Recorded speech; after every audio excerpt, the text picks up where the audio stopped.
भारत ने न्यूजीलैंड के खिलाफ T20 सीरीज भी जीत ली, तो एक और bilateral T20 series win Bharat के लिए। इस सीरीज को जीतते वक्त जो तीसरा T20 इंटरनेशनल खेला गया अहमदाबाद के नरेंद्र मोदी स्टेडियम में, उसमें भारतीय टीम ने न्यूजीलैंड को 168 रनों के विशाल अंतर से पराजित किया। इस जीत को हासिल करते ही भारत ने पाकिस्तान का एक बड़ा रिकॉर्ड तोड़ा है। इस जीत को हासिल करते वक्त शुभमन गिल ने कई रिकॉर्ड्स तोड़े, कुछ बनाए भी। इस सीरीज के आउटकम क्या हैं, भारत के लिए क्या पॉजिटिव रहा, क्या हम इस सीरीज से निकाल सकते हैं, आज इसी विषय पर बातचीत करूंगा। नमस्कार, आप देख रहे हैं न्यूज बाय स्कोप और मैं हूं राकेश रंजन। भारत और न्यूजीलैंड के बीच तीसरा T20 मैच जो खेला गया, उसमें भारतीय टीम ने एक तरफा जीत हासिल की। न्यूजीलैंड की टीम ने जहां पूरी सीरीज में जबरदस्त मुकाबला दिया था, वो न्यूजीलैंड की टीम अहमदाबाद के नरेंद्र मोदी स्टेडियम में घुटने टेकते हुए दिखी। अगर इस मैच की हम बात करें तो जो सबसे बड़ी बात है वो है शुभमन गिल की पारी। शुभमन गिल जो हैं इस T20 सीरीज के दौरान बहुत सफल नहीं थे तीसरे T20 के पहले, लेकिन तीसरे T20 में जो उन्होंने पारी खेली वो कमाल की पारी रही और रिकॉर्ड तोड़ पारी रही। इस पारी के दौरान उन्होंने 63 गेंदों का सामना किया और उस पर 126 रन बनाए, 12 चौके लगाए, 7 छक्के लगाए और बनाए कितने? 126 रन। इस 126 रन के बनाते ही शुभमन गिल ने विराट कोहली का रिकॉर्ड तोड़ दिया। भारत की ओर से T20 में जो सर्वोच्च स्कोर का रिकॉर्ड था वो इससे पहले विराट कोहली के ही नाम था, जो उन्होंने एशिया कप के दौरान अफगानिस्तान के खिलाफ 122 रनों की पारी खेली थी।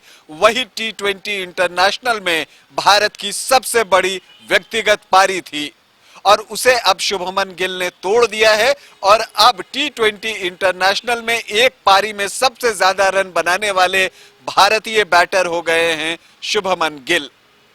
तो ये एक रिकॉर्ड बना ही, साथ ही शुभमन गिल ने एक और रिकॉर्ड बनाया।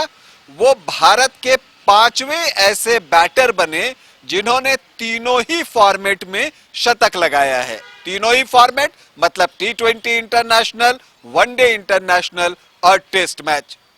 शुभमन गिल से पहले जिन 4 बैटर्स ने यह उपलब्धि हासिल की है उनमें सुरेश रैना, रोहित शर्मा, विराट कोहली और KL राहुल थे और अब 5वां नाम उसमें जुड़ गया है शुभमन गिल का। अगर हम इस मैच में जो एक रिकॉर्ड की हम बात कर रहे हैं जो पाकिस्तान का टूटा, तो किसी भी टेस्ट प्लेइंग कंट्री के अगेंस्ट जो सबसे बड़ी जीत का रिकॉर्ड था दुनिया में वो पाकिस्तान के नाम था। पाकिस्तान ने 2018 में वेस्ट इंडीज को 143 रनों से पराजित किया था। अब यह रिकॉर्ड भारत के नाम हो गया है क्योंकि अहमदाबाद में भारत ने 168 रनों की जीत हासिल की। तो पाकिस्तान का रिकॉर्ड भी भारत ने तोड़ दिया है।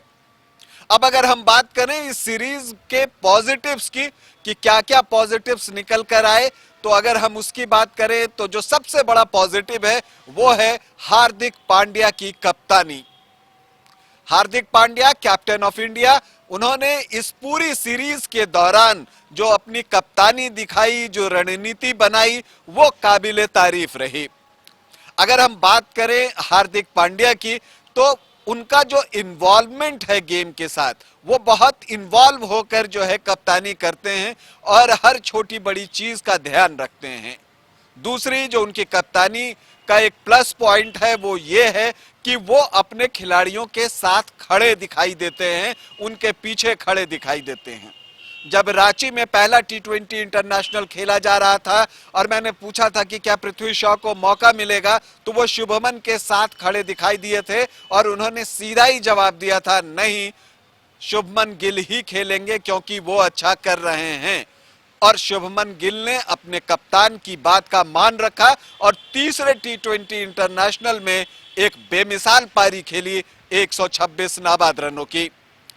अगर हम बात करें तो शुभमन ने मैच के बाद कहा भी, कप्तान बिल्कुल मेरे पीछे खड़े थे। तो ये एक बड़ी बात होती है कि आप अपने खिलाड़ियों के साथ होते हैं। इसके अलावा जो हार्दिक पांड्या को मैन ऑफ द सीरीज भी चुना गया टी20 इंटरनेशनल मैचों की जो सीरीज हुई भारत और न्यूजीलैंड के बीच, तो वो डिजर्व करते थे। उन्होंने कमाल की गेंदबाजी की है और जो तीसरा टी20 इंटरनेशनल खेला गया उसमें उन्होंने 4 विकेट भी लिए। तो हार्दिक पांड्या जब एज ए ऑलराउंडर भारतीय टीम को उपलब्ध होते हैं तो वो एक भारतीय टीम के लिए सबसे बड़ा प्लस पॉइंट हो जाता है और यही इस सीरीज में भी देखने को मिला। और इसके अलावा हार्दिक ने लगभग तीनों ही मैचों में जो अपनी बल्लेबाजी भी जो है वो ठीक ठाक रखी है। तो सबसे बड़ा पॉजिटिव हार्दिक की कप्तानी, अपने डिसीजंस पर वो अडिग रहे और बहुत तरह की बातें हुई पृथ्वी शॉ को लेकर टीम में लाने की, या जो आलोचनाएं हुई उन सब को उन्होंने सुना, लेकिन किया वही जो उनके मन में था और आखिर जो उनके मन में था उसने पे ऑफ किया है। अगर दूसरे पॉजिटिव की बात करें तो सूर्य कुमार यादव, जो कि अब एक पॉजिटिव के रूप में पहले से ही हैं, लेकिन सूर्य कुमार यादव के साथ जो इस सीरीज में आपको देखने को मिला, ये सूर्य कुमार यादव का 2.0 वर्जन आपको देखने को मिला। ये एक दूसरा स्काई था जिसने जिम्मेदारी ली। जब सीनियर खिलाड़ी नहीं है तो किस तरह से जिम्मेदारी लेनी है ये उन्होंने दिखाया। अब पहले टी20 इंटरनेशनल की बात कर लें, वहां पर भी उन्होंने एक अच्छी पारी खेली थी 45-47 रनों की। हालांकि वो आउट हुए और भारतीय टीम वो मैच हार गई, तो इससे उन्होंने सबक लिया और जो दूसरा टी20 इंटरनेशनल लखनऊ में खेला गया वहां उन्होंने अपने स्वभाव के विपरीत बल्लेबाजी की। उन्होंने दबकर बल्लेबाजी की, उन्होंने सेंटनर का ओवर मेडन खेला। आप इसे विश्वास कर सकते हैं कि टी20 इंटरनेशनल में सूर्य कुमार यादव सेंटनर का ओवर मेडन खेल रहे हैं। तो यह बताता है कि वो परिपक्व हो गए हैं और वो अब परिस्थितियों को समझने लगे हैं, अपनी जिम्मेदारियों को समझने लगे हैं। टीम के उप कप्तान हैं तो वो समझते हैं कि अब वो सीनियर खिलाड़ी के तौर पर खेल रहे हैं तो उनकी जिम्मेदारी क्या है। तो ये एक बड़ा पॉजिटिव निकल कर आया है। सूर्य कुमार यादव की जो बल्लेबाजी का अंदाज है वो विगत सीरीज की तुलना अगर हम करें और उससे इस सीरीज की तुलना करें तो आपको एक अलग रूप दिखेगा और ये भारतीय क्रिकेट के लिए शुभ संकेत है। तीसरे पॉजिटिव की बात करें तो वाशिंगटन सुंदर, इन्हें हमेशा लिमिटेड अवसर मिलते हैं और इस बार भी आपको अवसर इसलिए मिला क्योंकि अक्षर पटेल नहीं थे, आपको रविंद्र जडेजा टीम से बाहर हैं, इस वजह से इन्हें अवसर मिला। लेकिन जो भी सीमित अवसर वाशिंगटन सुंदर को मिलते हैं उसमें उन्होंने दिखाया है कि उनके अंदर प्रतिभा है, वो गट्सी प्लेयर हैं। चाहे गेंदबाजी की बात हो, वो जिगरा रखते हैं, वो हिम्मत है उनके अंदर कि वो सामने आते हैं। चाहे पावर प्ले के अंदर बॉलिंग करने की बात हो, डेथ ओवर्स में बॉलिंग करने की बात हो, या जब जल्दी जल्दी 3-4 विकेट गिर जाए उस वक्त बल्लेबाजी की बात हो, तो एक बड़े पॉजिटिव के रूप में वाशिंगटन सुंदर भी निकलकर सामने आए हैं। अगर एक और पॉजिटिव की हम बात करें तो हम बात करेंगे इस सीरीज में भारत की फील्डिंग की। खास करके तीसरे टी20 इंटरनेशनल में जिस तरह की फील्डिंग भारतीय टीम ने की वो एक अरसे के बाद देखने को मिला। इधर हाल के वर्षों में, 1-2 वर्षों में भारत की फील्डिंग का स्तर नीचे आया था और यह भारत के लिए सबसे बड़ी चिंता की बात थी। लेकिन तीसरे टी20 इंटरनेशनल में सूर्य कुमार यादव ने जो 3 कैच पकड़े, जो 2 स्लिप में पकड़े, या एक जो बाउंड्री पर उन्होंने सेंटनर का कैच लिया, वो देखते ही बनता है। शिवम मावी का कैच आप याद कीजिए, वो कमाल का कैच था। तो ग्राउंड फील्डिंग्स की आप बात कर लीजिए तो इसी तरह की फील्डिंग की जरूरत टी20 इंटरनेशनल में होती है। और जब आप आधे अवसरों को भी, जो आधा अवसर आपको मिलता है, हाफ चांस को पूरा में कन्वर्ट कर लेते हैं, उसे जब कन्वर्ट करते हैं तो ये आपके लिए फायदेमंद होता है। तो ये एक पॉजिटिव निकल कर आया है और हम उम्मीद करते हैं कि जो फील्डिंग का स्तर तीसरे टी20 इंटरनेशनल में भारतीय टीम का देखने को मिला, ये आगे भी कंटिन्यू रहेगा।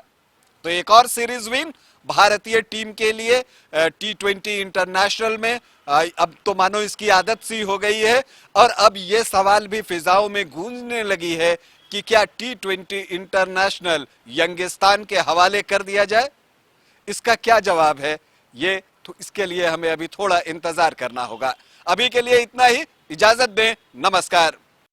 वेलकम टू चाचा मामा दंगल।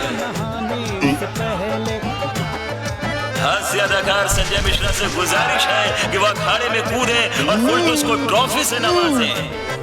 लगता है समाधि ले ली। अरे बुला रहे हैं। अरे बोल रहे हैं कि बुला लो। टॉप टेक सीमेंट, जो जोड़े तो छोड़े नहीं, मजबूती ही हमारी पहचान।